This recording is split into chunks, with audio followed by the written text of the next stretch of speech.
Então, pessoal, bom dia a todos. Essa será a nossa última aula desse semestre. Eu quero já agradecer a oportunidade de ter dado aula para vocês. Vocês realmente são diferenciados. A turma de vocês é uma turma excelente. Espero que vocês continuem assim, tá? Nosso conteúdo praticamente já fechou, mas eu estou aberta, tá? Pelo próprio WhatsApp que vocês têm aí do EAD, né, que eu pedi para ser criado, qualquer coisa que a gente quiser, que vocês quiserem trocar ideia e a gente continuar debatendo o tema, eu estou aberta a discussões, tá? Eu gosto muito. E se Deus quiser, quando terminarmos a quarentena, podemos nos encontrar aí para um bate-papo filosófico, né? Um cafezinho ou um barzinho, alguma coisa assim para a gente trocar ideias, tá? Quanto à questão da prova, a prova então começa no dia, deixa eu só confirmar aqui, é dia 17 até o dia 23 de junho. Então ela começa na quarta-feira. O conteúdo de vocês é todo, não tem como separar esse conteúdo, porque uma coisa está interligada na outra. E nessa aula de hoje, eu vou estar falando, então, do caso da Damião Ximenes, que vocês já sabem, porque foi um dos primeiros trabalhos que nós fizemos. Eu só vou rememorar o que ele vivenciou, a questão da Corte Interamericana de Direitos Humanos, e vamos fechar com a nota técnica, número 11, né, que a gente começou a falar dela na aula passada. Inclusive, essa nota técnica aí, ela está num dos fóruns. Eu pedi, dentro dessa nota técnica, que vocês dessem uma olhada, eu postei no fórum, para vocês analisarem e refletirem sobre ela. Bom, eu vou rememorar o caso do Damião Ximenes e depois a gente volta nessa questão da nota técnica. O Damião Ximenes, possivelmente, o que tudo indica é que a família dele era pobre. Ele faleceu com 30 anos de idade. Ele vivia na companhia da mãe, na cidade de Varjota, no Ceará. Essa cidade, ela tinha uma distância aproximada de 1 hora de Sobral, que é onde ele foi internado, local onde ele foi internado, na clínica de repouso Guararapes. E ele foi internado a primeira vez nessa clínica em 1995, num período de 2 meses. Ele tinha uma deficiência mental de origem orgânica. E quando ele regressou dessa clínica, né, na sua primeira vez, ele tinha feridas tanto nos tornozelos como nos joelhos. E ele falou para a mãe que tinha sido vítima de violência. Só que os familiares foram até a casa e a versão da casa era que o Damião tentou fugir do local. Em razão disso, ele mesmo se machucou tentando fugir. E aí ele apresentou uma nova crise e foi internado em outubro de 1999 por meio do SUS, que é o Sistema Único de Saúde, né, no Brasil. Ele foi admitido lá em perfeito estado físico. No dia 2 de outubro, de acordo com o histórico médico, ele estava calmo, ainda no dia 2 de outubro, no relatório médico ele se encontrava calmo. Motivo esse que não foi prescrita nenhuma medicação, tudo que eu estou falando é o que ficou provado nos autos, tá, do processo. Em 3 de outubro, consta que ele teve uma crise de agressividade, que ele estava desorientado e que ele tinha ingressado num banheiro e não queria sair do local. E aí ele teve que ser retirado e contido à força por funcionários e pacientes da casa. Após essa contenção, que ele veio a ser medicado pelo médico, né?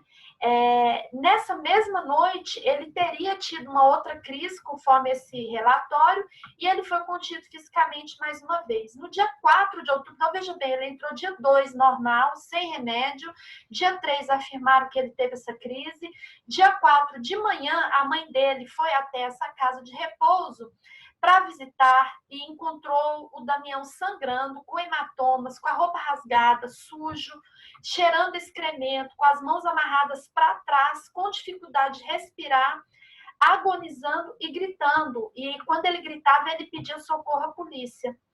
E aí a mãe de Damião procurou o médico, perguntou o que tinha acontecido. No local ela encontrou o diretor clínico e também que era médico da casa. Esse médico não realizou exames físicos em Damião, passou remédios para ele e foi embora. E deixou lá a casa a cargo dos funcionários e sem médico nenhum. Aí, o que aconteceu? No dia 4 de outubro, ou seja, ele entrou dia 2, no dia 4 ele morre, que foi 3 dias após ele ter sido internado, aproximadamente 2 horas depois dele ter sido medicado por esse médico que foi embora. Esse médico, ele voltou para a casa de recuperação para atestar o óbito de Damião e falou que no atestado de óbito, Damião não apresentava nenhuma lesão externa e que a causa do seu óbito foi a parada cardiorrespiratória. Ele não pediu sequer uma necrópsia, né, no corpo dele. E a partir de então, a mãe começou a buscar por justiça, né, diante da situação que ela viu o filho. E detalhe, os familiares só foram avisados depois do óbito dele, quase 6 horas depois. A mãe ficou sem saber que ele tinha morrido. E aí o corpo foi transportado para Fortaleza e lá os familiares pediram a necrópsia. Na oportunidade, o Instituto Médico Legal, Dr. Walter Porto, onde o mesmo médico que atendeu o Damião era diretor clínico da Casa de Repouso Guararapes, olha que coisa a luta desse povo. Esse mesmo médico também trabalhava nesse Instituto Médico Legal, Dr. Walter Porto, fez a necrópsia e o relatório que ele apresentou confirmava a causa indeterminada da morte. E com essa causa indeterminada, a família não tinha elementos para responder o que teria causado a morte do Damião Ximenes. E aí, em fevereiro de 2000, isso foi então em outubro de 1999, olha quanto tempo eles ficaram esperando para ter um resultado dessa autópsia, para eles poderem buscar por justiça. Em fevereiro de 2000, o IML ampliou esse laudo depois que o MP solicitou. Inclusive, o MP solicitou até por meio de uma intervenção, se fosse necessária, policial ao local, né, para saber o que estava acontecendo. E aí, com essa intervenção do Ministério Público, que eles queriam saber as lesões e o que teria sido a razão dessas lesões, aí o laudo falou que as lesões foram produzidas por instrumento contundente, não sendo possível afirmar o modo específico dessa situação. Em 8 de novembro de 99, quase um mês depois dessa ocorrência, o Ministério Público solicita essa instauração da investigação policial para poder ver esse laudo, né, para ver o que estava acontecendo, porque o laudo não era contundente. Aí, em 9 de novembro de 99, 36 dias após a morte, a Delegacia de Polícia de Sobral começa a instruir a investigação e aí força esse Instituto Médico Legal a fazer o laudo, né? E ali o laudo constata que realmente ele sofreu lesões graves. E aí o Ministério Público oferece uma denúncia contra os acusados. Esses acusados incluem aí o diretor clínico, o médico auxiliar de enfermagem e psicólogos que estavam no local, né? E todos os enfermeiros envolvidos ali que por omissão. Então, o crime seria por ato comissivo, por negligência e por omissão de quem estava no local e não prestou socorro para ele, né? E aí, isso aí tramitou na Vara de Sobral, no dia 17 de junho de 2004. A partir de 17 de junho de 2004, você vê, o negócio foi em 99 e até 17 de junho de 2004, o processo não tinha nem sido, como se diz, dado andamento, seu regular feito, né, para poder apurar os fatos. Isso por quê? Olha que absurdo no Brasil, gente. Quando uma pessoa reclama, entra com uma ação penal em razão de um crime que tenha sido vítima, homicídio, furto, roubo, se o processo demorar muito, o trâmite processual dentro da justiça, esse crime prescreve. Olha que absurdo. Uma das defesas que o advogado faz numa ação criminal é tentar enrolar esse processo dentro do judiciário, porque se esse processo não caminha caminha, o tempo dele dentro do judiciário faz com que o crime prescreva. Isso é um absurdo. Então, é uma defesa, assim, a pessoa não precisa nem fazer muita defesa para o criminoso. Basta ela procurar meios desse processo enrolar, que é uma tática infeliz que é usada, porque a própria lei permite isso. Então, às vezes, quando você vê aí situações de processo tem 15 anos que está tramitando e não anda, um dos motivos é esse, é que a parte está tentando prescrever o crime para que a pessoa não seja mais condenada por ele. Ela é acusada, mas ela não recebe a pena, porque prescreveu na tramitação dele, que era possivelmente isso que estava acontecendo no caso dele aqui. E aí, o que eles fizeram? Diante da demora do judiciário, eles entraram com a ação criminal, que foi movida pelo Ministério Público, né, por meio de denúncia, e eles entraram com uma ação civil, pedindo indenização por danos morais e materiais. Morais pela morte de Damião e materiais por tudo aquilo que eles gastaram. E aí eles viram que o processo não andava, a irmã de Damião, então, atuou como amiticuri. O que é amiticuri? Amigo da corte, junto ao Ministério Público, para juntar toda a documentação necessária. E aí, com o apoio aí da Justiça Global, porque eles não tinham dinheiro para entrar com essa ação, eles moveram uma ação na Comissão Interamericana de Direitos Humanos. Quando envolve pessoa humana, não pode entrar com ação direta na Corte Interamericana de Direitos Humanos, mas sim na comissão. E essa comissão ela se localiza em Washington. Então, eles não tinham dinheiro para entrar com isso. Aí, essa Justiça Global os ajudou, né, financeiramente, junto com o Ministério Público. Eles juntaram provas, entraram na comissão. A comissão deu um parecer falando que o Brasil não estava fazendo justiça, porque o Brasil, por conta da demora do judiciário, o Brasil não aceitou, alegou que o judiciário estava tramitando normal, que era uma questão de soberania interna, e nós já estudamos essa questão de soberania, né?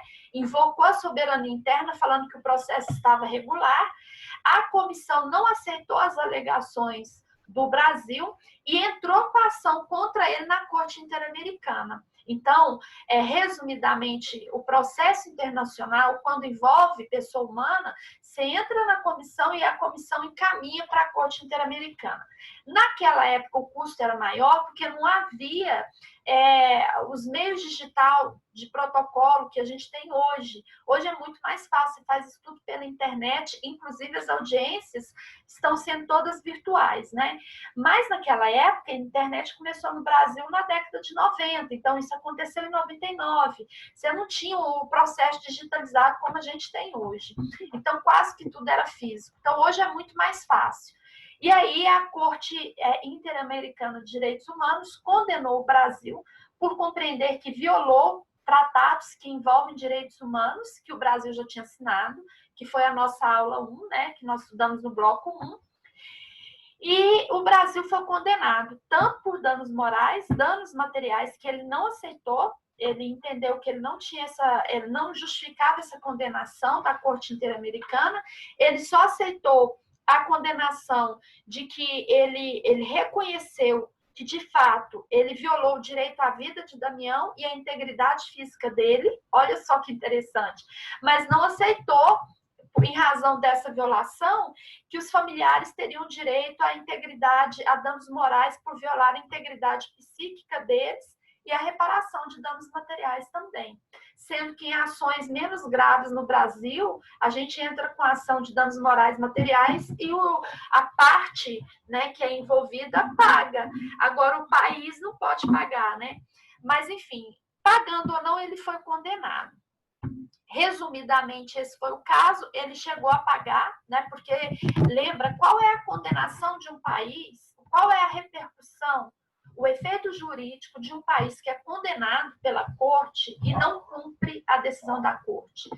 Ele vai sofrendo represálias, e as represálias mais assim contundentes são as da ONU, né? Que eu já comentei com vocês, são as interdições. Então, ele recebe interdição internacional, ele pode sofrer interdição, a pior e mais grave é a interdição militar. mas ele sofre os bloqueios, né? Vocês já ouviram com certeza a expressão bloqueios ao longo da história. Por exemplo, Portugal sofreu um bloqueio militar na época da invasão de Napoleão Bonaparte, né? A Iraque sofreu um bloqueio militar dos Estados Unidos. Você tem os bloqueios econômicos, isso é histórico, né? Desde do avanço aí do capitalismo, você tem constantemente bloqueios econômicos, esse é o pior. Então, assim, a possibilidade, nós já sofremos bloqueios econômicos, é maior desse tipo de bloqueio do que o bloqueio militar, né? O que se traduz o bloqueio econômico no Brasil? É não comprar dele mais matéria-prima e não comprar dele mais gado. Lembra de uma das aulas que eu disse, nós não saímos ainda daquela relação de exportação de matéria-prima e importação de tecnologia. Mudou o nome, mas a figura é a mesma. Nós exportávamos matéria-prima de Portugal, exportávamos, mandávamos para fora matéria-prima e importávamos o produto manufaturado. Nós não saímos disso. É isso que faz com que a nossa balança comercial, às vezes, fique em baixa, né? E aí a gente tenta equilibrar essa balança comercial, que ela também se relaciona ao índice inflacionário, com o aumento. A ideia é exportar mais, importar menos. Um dos motivos que o Collor abriu as portas da importação é tentar equilibrar isso, porque se ele diminui essa alfândega e ele consegue equilibrar isso, você tem uma baixa e um controle maior econômico, que vem aquela ideia lá de Adam Smith, de liberalismo econômico, né? Se você não tem esse controle nessa balança, então o produto que é produzido aqui, mesmo por estrangeiro, ele é tido por nacional, que foi o que o Collor fez. O que faz com que o nosso PIB, que é o Produto Interno Bruto, seja alto. E aí ele reflete na renda per capita. Só que o PIB nosso, por exemplo, você pega um PIB de 10 mil, vamos supor, 10 mil reais como PIB, que é o Produto Interno Bruto, e aí divide ele por renda per capita. É como se eu tivesse 10 brasileiros, cada um recebesse 1.000 reais. Só que, de fato, essa distribuição não acontece assim. Você vê que desses 10 mil reais estão concentrados em 3 pessoas e 1.000 reais é dividido em 7. Né? Então, 9 mil fica concentrado em 3 pessoas, que são os ricos no Brasil. Né? Cada um ganha aí 3 mil reais, eu estou fazendo só uma comparação para vocês entenderem, e 1.000 reais distribui aí em 7 pessoas. Então, o PIB eleva o país economicamente, mas o PNB, que é o Produto Nacional Bruto, é que mostra de fato o que a gente ganha, e esse é baixíssimo no Brasil. Bom, então eu estou refletindo a respeito disso, porque a minha preocupação é como o governo tem caminhado, né? E onde a gente vai parar. O meu medo é da gente sofrer uma intervenção internacional por conta dessa pandemia. Eu acho que vocês vão compreender melhor o que eu estou dizendo, porque vocês já acompanharam aí, viram a questão, isso foi objeto da nossa matéria, que como a gente assinou tratados internacionais, não é um governo que aceita cumprir ou não, porque como vivemos um Estado democrático de direito, o governo é composto por nós, né? O nosso presidente é apenas o nosso representante. Então, se vivemos uma democracia desde 88, todos os tratados assinados foi assinado pelo governo. Não se dá nome a esse presidente. Não é o presidente XYZ. É o governo brasileiro que assinou esse tratado. Então, nós temos aí a relativização da soberania. E lembrando que, uma vez assinado o tratado que versa sobre direitos humanos, ele entra no Brasil como norma constitucional. Ele não é nem questão de norma supralegal, ele é norma constitucional.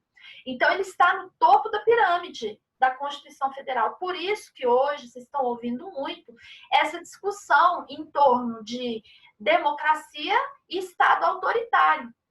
Por quê? por conta da democracia, não é o presidente que vai determinar, é o governo que já vem desde a Constituição de 88. Resumidamente, é isso.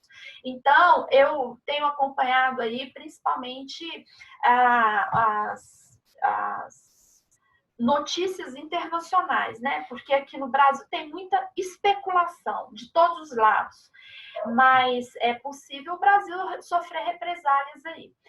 Bom, qual é o reflexo jurídico, por exemplo, de uma interdição econômica no Brasil? Eu não vejo que seria tão grave, porque, como eu já falei para vocês em sala, esse país é maravilhoso naturalmente, e aí cabe à consciência de cada um resolver plantar no seu quintal o seu alface, né? É uma questão aí já não de ordem de natureza, mas de ordem cultural e educacional. Então, você plantando alface, criando uma galinha, você consegue fazer no Brasil. E outro problema, né? Muitos países dependem da gente, desse mercado de matéria-prima, porque, gente, o Brasil é riquíssimo. Você olhar para cima e ver um sol, não é todo país que tem isso, não. Então, assim, muitos países, por mais que queiram, por mais que os países se unam e queiram fazer uma interdição econômica no Brasil, é difícil para eles, porque eles dependem dos nossos produtos. É isso que eu estou querendo dizer para vocês. Bom, a intervenção por outra ordem, bloqueio militar, não vejo razão também, acho que não tem necessidade, porque nós não temos nem defesa. Chega a ser cômico para não dizer trágico. Então, vai interditar, não precisa, né? Não tem nem força para isso, nós não temos nem meio de defesa. Eu compreendo que as Forças Armadas estão sucateadas no Brasil há algum tempo. Mas, enfim, é isso. Onde nós vamos parar? Só Deus que sabe. Mas é bom a gente ficar em alerta e do Brasil sofrer uma condenação e economicamente isso refletir para nós, né? Se houver um bloqueio econômico, por melhor que seja, nós não temos essa cultura de autossubsistência, é isso que eu estou querendo dizer. Né? Nós não temos essa cultura. Então, eu imagino que muita gente vai padecer, vai sofrer por conta desse bloqueio aí que a gente pode vir a sofrer em razão do que a gente está passando. Bom, fechando aí, o que esse bloqueio tem a ver com o que eu estou falando, né? Vamos lá no problema da nota técnica número 11 de 2019, que está no último fórum aí que eu passei para vocês. Desde 1987, há uma luta contra o manicômio no Brasil. Qual foi o objetivo dessa luta? Qual foi exatamente tirar a ideia de hospitalização em que o indivíduo fica recluso e ele não tem o direito de ir e vir, né?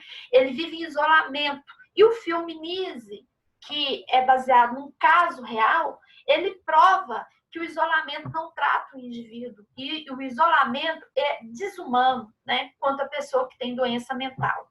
E houve, então, em 1987, o Encontro Nacional de Trabalhadores de Saúde Mental, e a maior conquista desse encontro foi criar as RAPs, que são as redes de atenção psicossocial. O maior e mais importante conquista foi tirar a deshospitalização, fazendo aí essa desconstrução da política de saúde mental de desinstitucionalização. Então, o objetivo foi esse. Aliás, o objetivo foi criar uma política de saúde mental de desinstitucionalização. Essa foi a conquista. E com a nota técnica 11 de 2019, segundo o Conselho Federal de Psicologia, que logo depois desenvolveu, né, criou uma nota de repúdio a essa nota técnica, exatamente resumidamente, ao entender do Conselho Federal de Psicologia, essa nota técnica, ela desconstruiu toda essa política de saúde mental de desinstitucionalização. Isso porque os RAPs foram criados, então, voltando para deshospitalizar e tirar essa ideia de isolamento do indivíduo que tem a doença mental. Então, foram criados aí, através da Lei 10.216 de 2001, o fechamento progressivo dos hospitais psiquiátricos criados pelo SUS.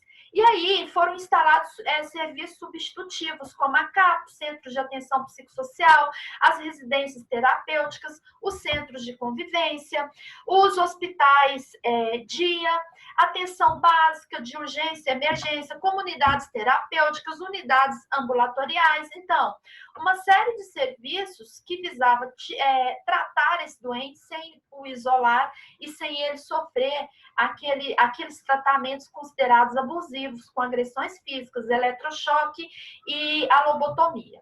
Beleza. Aí nós tivemos um histórico, olha o histórico. Em janeiro de 2012, o governo prefeito João Dória, ele promoveu uma política municipal de operação chamada Centro Legal, na região da Luz, Cracolândia. O objetivo de João Dória era o seguinte, era intervir na Cracolândia com o propósito de revitalizar o centro. Né? Havia aí uma especulação imobiliária no centro de São Paulo com o objetivo de melhorar aquela região que estava o mercado imobiliário muito ruim por conta da Cracolândia. Então, ele teve uma ideia. Nós vamos fazer operações policialescas, né, policiais, e vamos tirar esses indivíduos dali, né, os viciados em crack, e levá-los para os hospitais para eles serem internados e serem tratados. Só que a ONU interviu nessa política de municipalização, né, batizada de redenção, essa política do governo João Dória de 2012, a ONU não aceitou, pediu fechamentos dos centros de internação, porque até então, com essa lei 10.216 de 2001, só seria possível a internação do indivíduo por meio judicial. Só foi autorizado, então, a manutenção dos HCTPs, que são os hospitais de custódia para tratamento psiquiátrico do governo, desde que o juiz decidisse. Então, só era permitida a internação judicial. Assista o filme Bicho de Sete Cabeças. Aquela ali seria permitida. Ou seja, a pessoa passaria pelo judiciário, o judiciário condenaria e mandaria a pessoa ser internada lá. Beleza, então ainda existe os hospitais psiquiátricos do governo? Sim, só na medida do HCTPs, certo? Ou seja, por meio de internação judicial. Só que o João Dória queria o quê?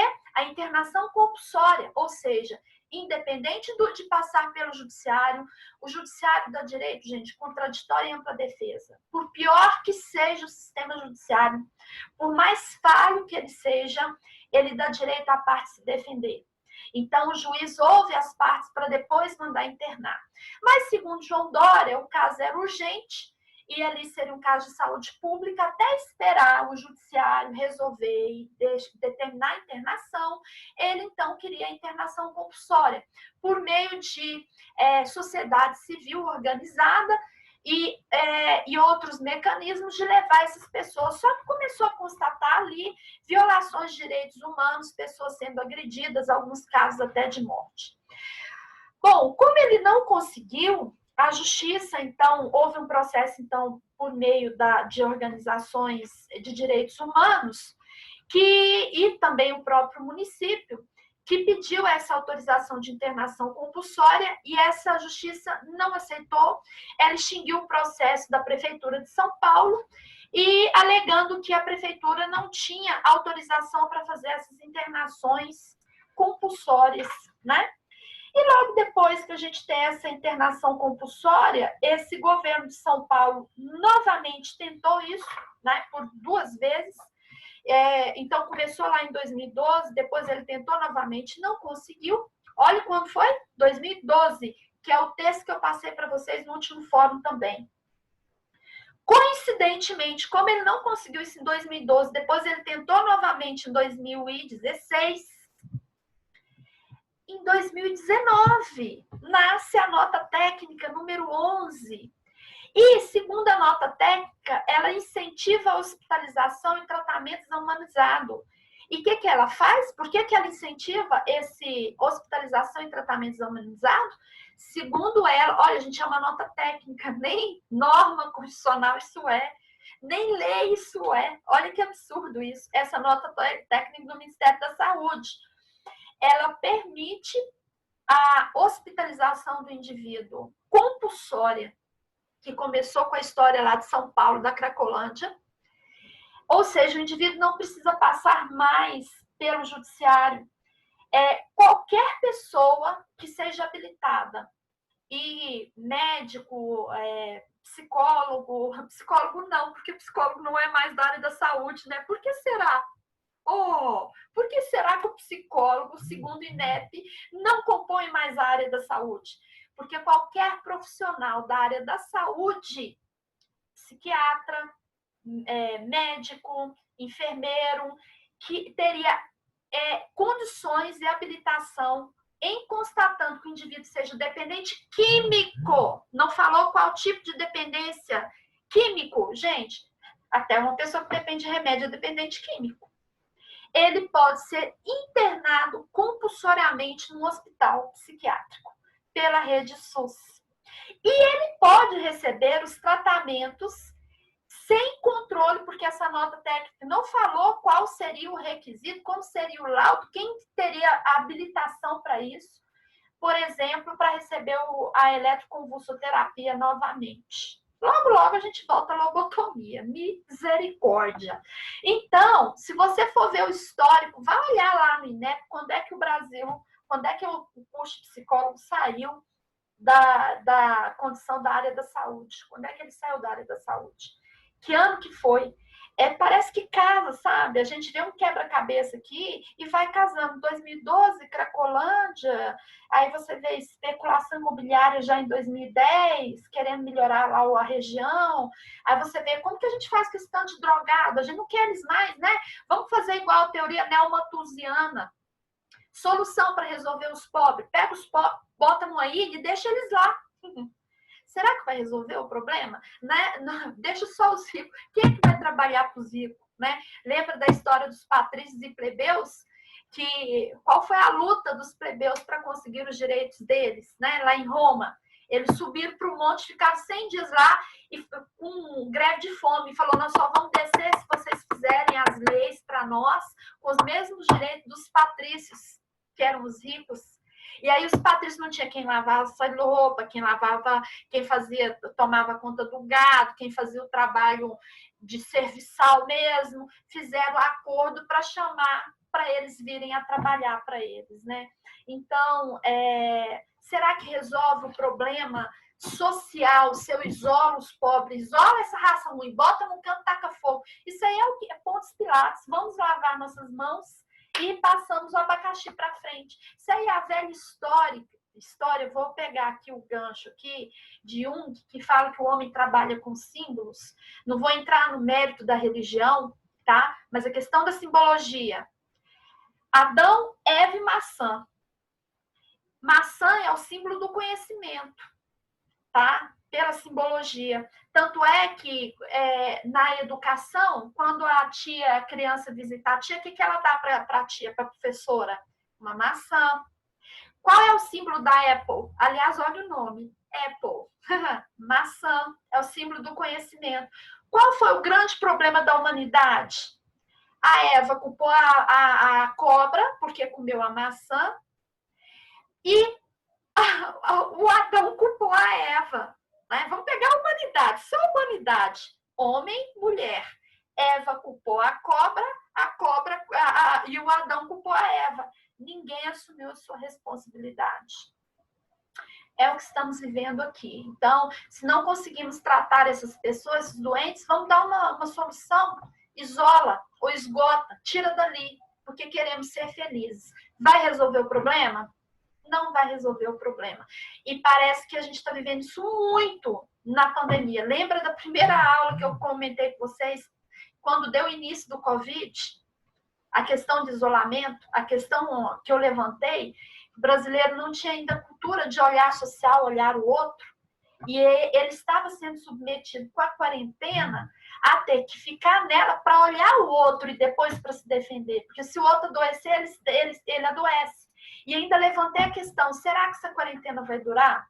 Será que a gente vai ter, de uma maneira geral, com essa cultura que o brasileiro tem, do A do seu quadrado, e da necessidade dele estar recluso, porque o pressuposto ideológico da reclusão não é para ele se proteger, mas é para ele proteger o outro também e não espalhar isso para depois ele vir para ele, ele ter essa defesa a partir do momento que ele compreende o social. O brasileiro compreende o social, gente. Olha o resultado aí da quarentena que a gente está vivendo. Se a gente tivesse feito a quarentena certinha, nós estaríamos diminuindo, como tem país que está zero. Por exemplo, Ai, gente, eu esqueço desse país. Eu tô querendo ir para lá, morar lá e largar tudo. Ai. Esqueci o nome. Eu sei que a presidente, é uma presidente, né? Lá. E... Nova Zelândia? Nova Zelândia. Eu tô pra tchau, foi bom, mas eu não arredo o pé, porque eu tenho esperança no meu país, esse país é maravilhoso, nós vamos dar conta. Mas eu já tinha falado, lá na Nova Zelândia é zero. Você sabe qual a política vai acontecer no mundo agora? Vou resumir para vocês. Vão fechar as portas para o brasileiro. O brasileiro não vai conseguir entrar nem na Argentina mais. Ele vai conseguir entrar no Peru, né? Deixa eu ver aqui, mas na Venezuela. Não estou fazendo pouco caso, mas enfim. Nós vamos ficar isolados aqui, negada. Então, assim, a quarentena é um reflexo do que a gente pensa. É um reflexo da cultura. E, aliás, a falta de quarentena, né? E vamos ver, como se diz, isso aí vai nos ensinar de alguma forma, como já dizia Lacan. O corpo fala, reproduz e a sociedade também. Vamos ver o conceito que a gente vai apreender com tudo que a gente está passando, tá? Pessoal, leiam com carinho o que eu passei para vocês. Aqui parece que já vai terminar a nossa aula. E participem do colóquio hoje à noite, às 19 horas, tá? E, não, ainda falta 2 minutos aqui. Leiam com atenção e pensem nisso, sobre essa questão da nota técnica. Faça um paralelo que está lá no nosso último fórum.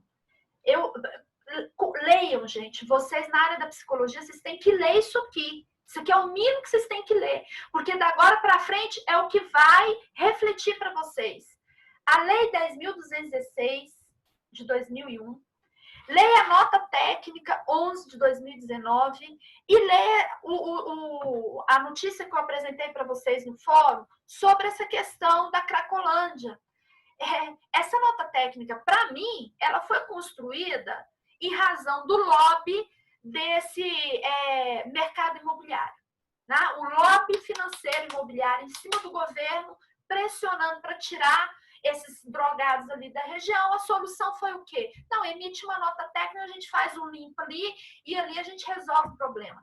Para mim, é isso. Tá? É a leitura que eu faço, isso aqui é uma especulação, mas para mim é isso. Bom, e no mais, assistam O Grande Desafio, que eu pedi para vocês assistirem um filme. Não vale nota, mas é cultural, é sobre racismo, o que os negros já passaram no mundo. Não é brincadeira, o povo acha que é brincadeira, não é.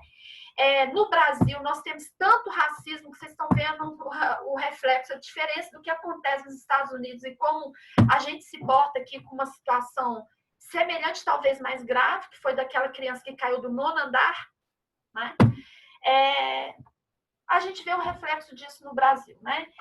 Mas, enfim, de novo, tem a ver com a nossa cultura do olhar social. Por isso eu peço, assista O Grande Desafio, que ele mostra bem ali a luta do negro, inclusive, para direito à educação, tá?